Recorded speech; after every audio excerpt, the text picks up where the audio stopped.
Hi, love. Welcome back to Becoming with Anna, a space where we explore how to grow into the fullest version of yourself while raising your family with love, with grace, and most importantly, with presence. This isn't about doing more, it's about coming back to what matters, to yourself.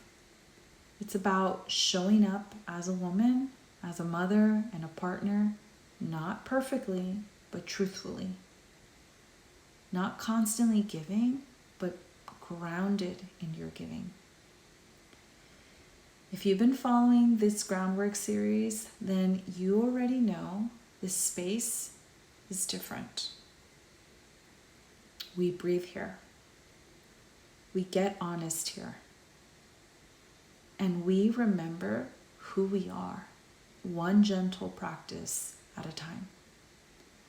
So let's begin with that. Wherever you are, take a breath with me, a real one. Inhale through your nose, exhale through your mouth with a soft sigh.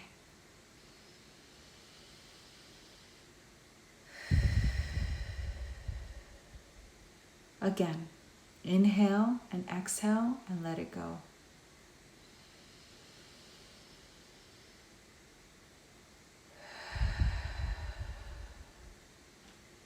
In today's episode, it is tender. We're talking about emotional clutter. That invisible, heavy feeling, that fog that builds up inside you when you haven't had space to process how you actually feel. It's what creeps in when you said, "I'm fine," too many times. When you smile, but your smile is really tight, your patience is thin, and you feel disconnected from yourself, but you're just not sure why. You may not have the words for it. You just know something is off. Something is heavy. So let me ask you this. What's taking up space inside you right now? Maybe it's a worry that's been lingering. Maybe it's something your partner said or didn't say. Maybe it's guilt or grief or 100 little frustrations that never had room to breathe. That's emotional clutter. And today we're going to be gentle and we're going to begin clearing that out. Not by fixing it, not by forcing it, but by making space to feel it. So let me tell you a story I haven't shared before. It was a Tuesday morning. I had been up 4 times the night before. My toddler had spilled applesauce on the carpet. My husband had asked me where his keys were, where his wallet was.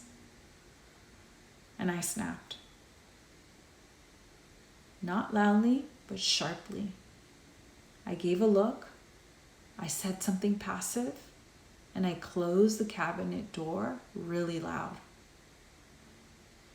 The scary part is that I meant it, but then immediately I felt ashamed. The truth is, I wasn't mad about the moment. I was mad because I'd been holding things in for days.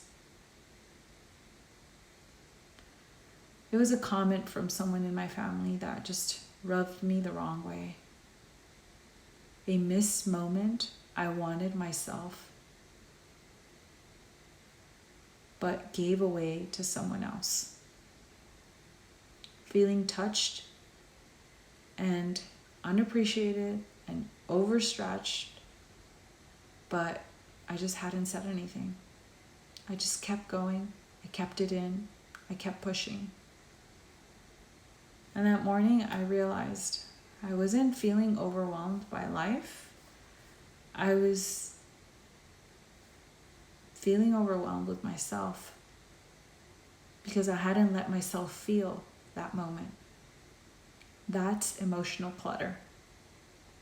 It's that buildup of unprocessed feelings that take up space in your heart and in your body. It's everything you didn't express, everything you just brushed off. Every time you smiled through something that hurt just to keep the peace. That's called self-betrayal. But it's done so suddenly, you don't even notice it. And like any clutter, it accumulates until it spills. Sometimes as irritability, sometimes as sadness you can't explain, sometimes as complete numbness. But it always shows up. The question here is, will we face it with gentleness or let it run the show from the shadows? When you suppress your emotion, your body doesn't just forget. Believe me, I'm a retired suppressor. Unexpressed emotions activates the stress response in the nervous system. And when it's left unprocessed, it can lead to several things. One of them being increased cortisol, muscle tension, sleep disruption, mood swings, and emotional disconnection with yourself and in your relationships. There is even a name for how we experience this internally. It's called emotional load or emotional residue. And according to research in emotional granularity, which is the ability to identify and name what you feel, people who suppress or avoid emotions tend to experience anxiety, more physical symptoms, and less emotional resilience. But here's the good news. Even just acknowledging your emotions, naming them, feeling them for a few seconds can reduce their grip on your body and in your mind. So let's do a short guided practice for that. You can sit or lie down, close your eyes if it feels safe. Take a slow breath and just notice. What are you holding on to today? You don't need to name it. You don't need to judge it. Just scan gently. Is there anger hiding under your smile? Is sadness tucked in behind your I'm fine? Is there grief waiting to be witnessed? A desire you pushed down because it felt inconvenient? Whisper it to yourself. I'm holding, and say what it is. Even if it feels silly or small, especially if it feels old and heavy, name it. Let it be real. This is how we start clearing it, by noticing it, by naming it. Not long ago, I had one of those cries that sneaks up on you, just out of nowhere. I was sitting alone for the first time in what felt like weeks. My kids were asleep. The house was still. And suddenly, I felt this wave rise in me. It wasn't about anything specific that day, but it carried everything. Exhaustion, joy, loneliness, guilt, gratitude. I cried for maybe 90 seconds, but afterwards, I felt so light, like I just cleared out a whole drawer inside myself. I didn't need to understand it at all. I just needed to let it move, to let it out. You don't need a therapist. or a breakthrough moment to begin releasing emotional clutter. What you need is what I needed. You need small, repeatable, safe ways to make space for it. So here are 3 that have helped me.